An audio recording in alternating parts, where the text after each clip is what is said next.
সময় লাগবে। ডাটা কি আর একদিনে বড় হবে?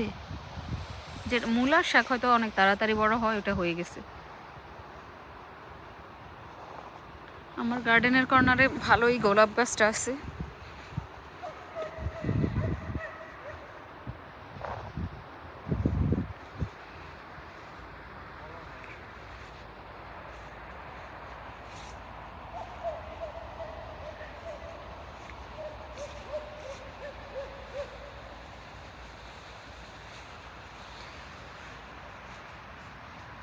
পেঁয়াজ, হ্যাঁ।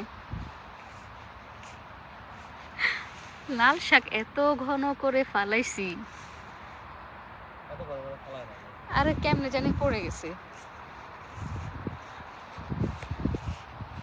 রসুন